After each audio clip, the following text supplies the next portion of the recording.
Tell me, baby girl, 'cause I need to know. I need to know. I need to know. Tell me, baby girl, 'cause I need to know. Singer Marc Anthony has been called one of the finest male vocalists recording today. He has twice sold out Madison Square Garden. He is one of the world's best-selling salsa artists. Time magazine rated his 1997 album Contra La Corriente as one of the year's 10 best. He also starred in Paul Simon's Broadway musical The Capeman and currently appears in Martin Scorsese's new film Bringing Out the Dead. His new self-titled CD is his first major album to feature primarily English compositions. I'm pleased to have him on this program. Welcome. Whoa, what a pleasure. Thank you. That was good. Oh, it's good to have you here. There's one thing that I've often, that is part of this Latin explosion thing. Does it annoy you? Does it make you happy? Does it in some ways put you in a place where you kind of lump together with a lot of other artists, for better or worse, rather than capturing your individuality? Yeah, all of the above. I think Except make me happy kind of thing. Yeah. For so many reasons. You know, you hear day in, day out about this Latin music explosion, stuff like that, when the music that the world is being exposed to at this time, be it through Ricky Martin, Jennifer Lopez, or and Enrique Iglesias or myself, is not truly representative of Latin music, you know. So that in itself is just, you know, little things like that. I'd rather not be lumped together at all. I don't think anybody, any one of us. Because it's almost like we're invading or something, or like we don't belong, or like we're not from here and we're coming from somewhere else. And I was born and raised in New York City, you know. So many things. There's so many misconceptions of what it's like to be Latin, and I've heard them all over the past month and a half. Wow, I can go on and on about it. So on balance, and it's kind of as you see it, I mean, it's not. There's more wrong with it than right with it. Right, because it truly doesn't represent nothing I've read anyway, except the John Quiñones piece that he did for ABC, was truly representative of what we are as a people, what we represent, how we feel about this movement. I'd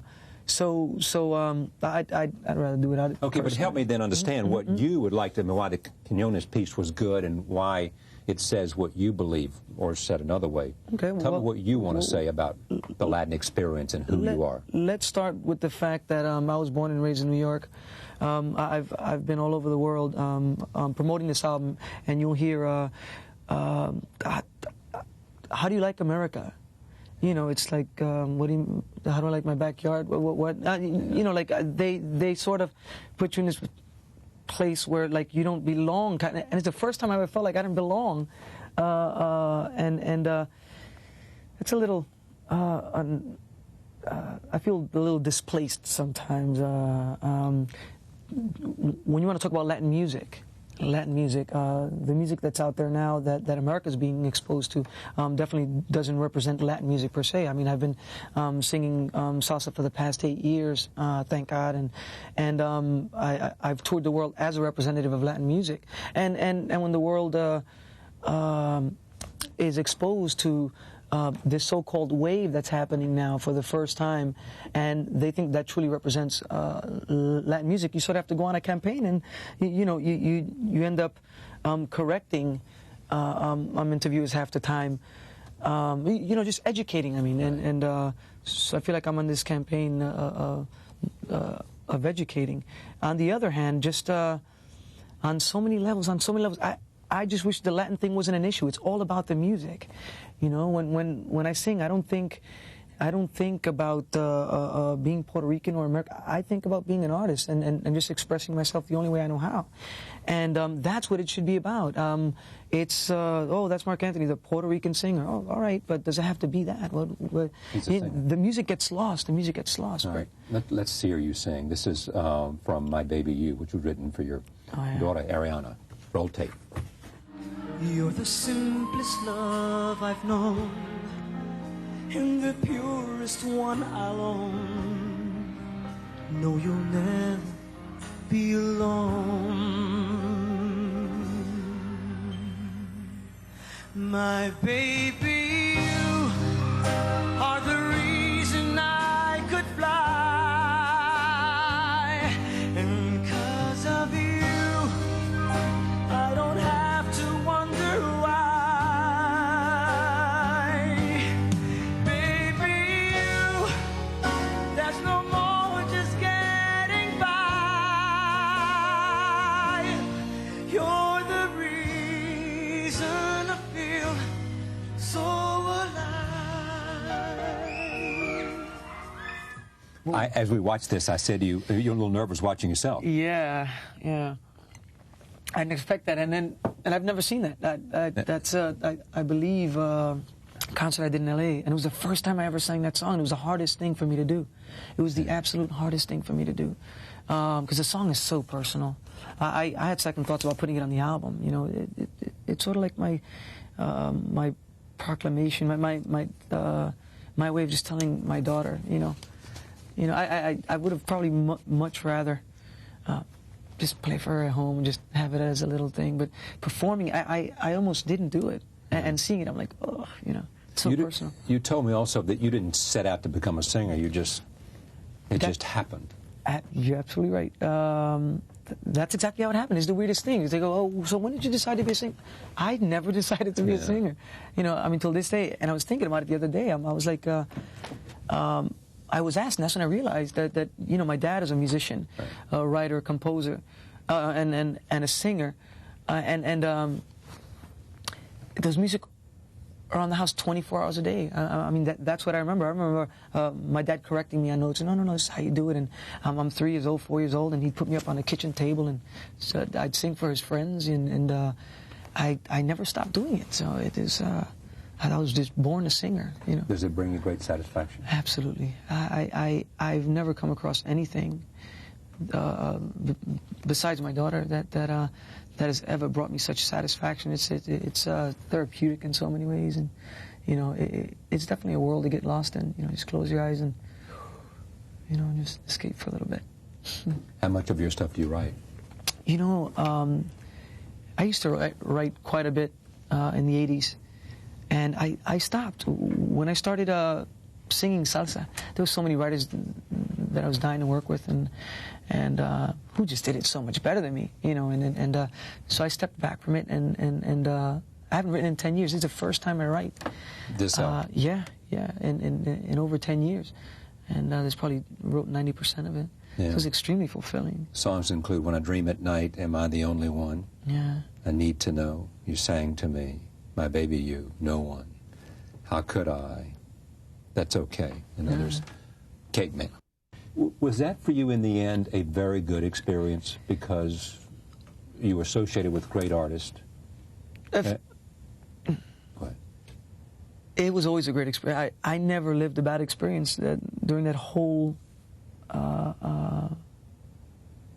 thing at all, ever. See, in the beginning, I set out to learn as much as I could. That I remember just saying, you know what, I have to be the luckiest man alive. I'm just going to sit back, watch the masters at work. And Paul took me under his wing, and I remember him writing songs, and I'd be in the room, and I was just like, when did this happen? I'm like, whew.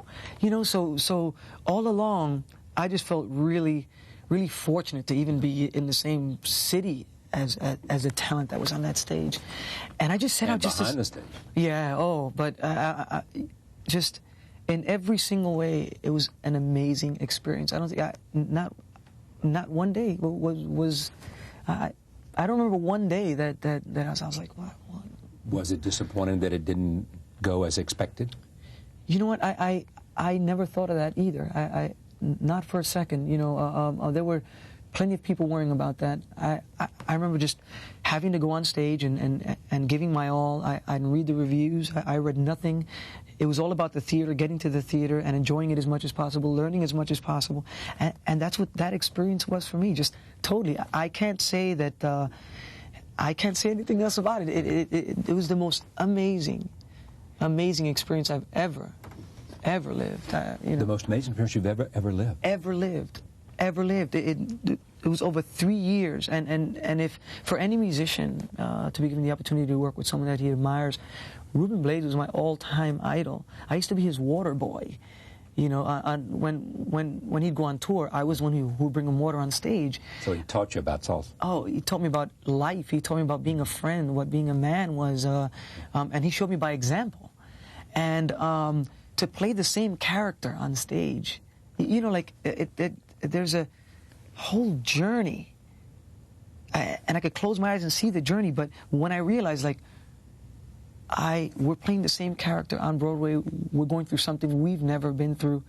At the same time, I thought that there was nothing he had never lived, and it was in so many ways. It was just I wouldn't change it for anything in the world. Is he the role model? Ruben Blades, yes, absolutely, Is the role model. absolutely, absolutely. Paul has so much to do with who I am today. Ruben, since I was 15 years old, I was Ruben. I mean, the fact that I'm doing movies now has so much to do with Ruben. I was going to ask that. Why? Because he said you've got to reach out, you've got to expand, you've got to grow, you've got to... No, we would talk about it all the time, and he goes, "Have you ever thought about it?" And I said, "Yeah." He goes, "You ever dreamed about it?" I said, "Yeah." He goes, "So why don't you?" And I was like, "Oh, you know, I don't know." He goes, but he showed me by example. He goes, "I've done it. It's possible." You know, and it was his agent, David Lewis, at the time, who said, "Yeah, oh, really? Ruben told me that you might be interested." "Oh, so, you know, I'll keep you in mind." And I got sent the script, Hackers. I went for the reading, and I ended up getting it. It was my first film. I was like, you know, but he showed me by example. It's not, you know, just words of wisdom and, you know, almighty kind of. It was just that, you know. How did you get in Scorsese's film? I did a film a while ago with Stanley Tucci, Campbell Scott, and Isabella Rossellini, movie by Big Night. Yeah. I had Great film. What a pleasure. I mean, what a pleasure. And so the casting director was Ellen Lewis. And so when this film came around, I hadn't seen her in a while, but I get a call saying, you know, Mark, and I still don't know how to take this. She says, look, there's this role in a new Scorsese film. He's a little crazy. He's homeless, but I think you'd be perfect for it. I'm like, okay. I was like, I still don't know, like, where that came from. But she convinced Marty to read for him, and I read and I got it. It was that. Here's a scene. Roll tape. Oh my, I haven't seen this. What's your favorite scene, Ken? No! Larry, call for backup. 6-3 Zebra, 1085, forthwith, 44 and 8. Oh, you didn't let me finish. We have rules against killing people on the street, okay? It looks bad. There's a special room at the hospital for terminating. It's a nice, quiet room with a big bed. Move, stupid! You mean that? Yeah. Man, thank you, man. Wait a minute, how? How are you gonna kill me? Well, you have a choice. You can have pills, injection, or gas. Pills. Definitely pills. This is crazy. This is surreal. Surreal to even see Nick that. Cage and Martin Scorsese. Wow. Yeah. Wow. It's overwhelming. Hard decision to make this English? No, not at all. Not at all. I started singing in English. You know, a lot of people don't know that. I started the first 12 years of my career was all English, and I recorded an album for Atlantic Records in '91. So it's sort of like a return. You know, the funny thing is that, you know, this music lives in me. I was born and raised here in New York during the 70s and 80s, and so I was influenced by all kinds of music. You know, so for the past 8 years, I tapped into the Latin influences, you know, the records my mom used to play, and my dad that I used to tell her, Mom, turn that off, you know, because I couldn't relate. So the last thing I ever thought was that I was going to do salsa. The last thing I ever thought. But no, it was an extremely pleasant experience. It's something that this anxiety that's been building up in me over the past couple of years, and it's just another way of expressing myself. It's mine, you know. Where do you see all this going for you? For me, Yeah, I mean, you look at Ruben, he balances between Broadway and songs and singing and acting and running for president of Panama. yeah. Where do I see it? Just, you know what? Every experience I've had, I've lived, every situation I found myself in, I've wanted to. Thank God. I don't choose a project simply to choose a project. I've learned so much. I've seen so much. I just wanted to continue being that way. Because you sort of, when you see something through, all the way through, from a thought, from an idea, from a dream, and you just see it all the way through, that's extremely fulfilling, and that's all I've lived thus far. Just to find myself in that place, to continue doing things for the right reasons, and just learn, just sit back, learn, and just walk through life doing what I love to do. The big turning point was what, that 1993 Latin Music Convention? Yeah. That night. Yeah. It was the scariest night of my life. No one knew who I was, and I walk on stage to sing this song that no one had ever heard. And it was a convention for program directors for radio. So I was like the 30th act, and they're like, okay, you know, taking notes. And They're saying, show me what you've got, entertain me, prove me you were good. I had no clothes. I had to borrow clothes. I jumped on the stage, and I was shaking. And I start performing, and I close my eyes, and the only thing I could think about was just think about your mom. Think about when you used to sing in the living room. You know, just close your eyes and just, you're going to have to stand there anyway. So enjoy it a little. I sang, and the song was over. I turn around. I'm about to run off the stage, and my manager tells me, turn around. And everybody was standing up, and it was a standing ovation. And every program director in America was in this room. There was like 1,000 of them. And I actually heard calls saying, no, his name is Marc Anthony. Check the garbage. I threw it out this morning. You know, and then it was amazing. But that one day, the following day, I was played across the country. It was different. Oh, yeah. Next day it was different for Yeah, you. I was being played on every When radio. people say things like the Latin Sinatra, you say, I'm complimented by Frank Sinatra, but... Yeah, exactly. But I totally have to see it for what it is. I mean, his musical legacy is beyond almost comprehension. If anybody was to set out and accomplish what he did, forget about it. Not gonna happen. It's not going to happen. But you have to see it for what it is. I totally see it for what it is. It's a skinny singer thing. Yeah. Who acts. Yeah. You know, I have to believe that's where it comes from. Yeah. You know. And has an authenticity. Okay. Marc Anthony is the album. Thank you. Thank you so much. What a pleasure. Thank you. Back in a moment. Stay with us.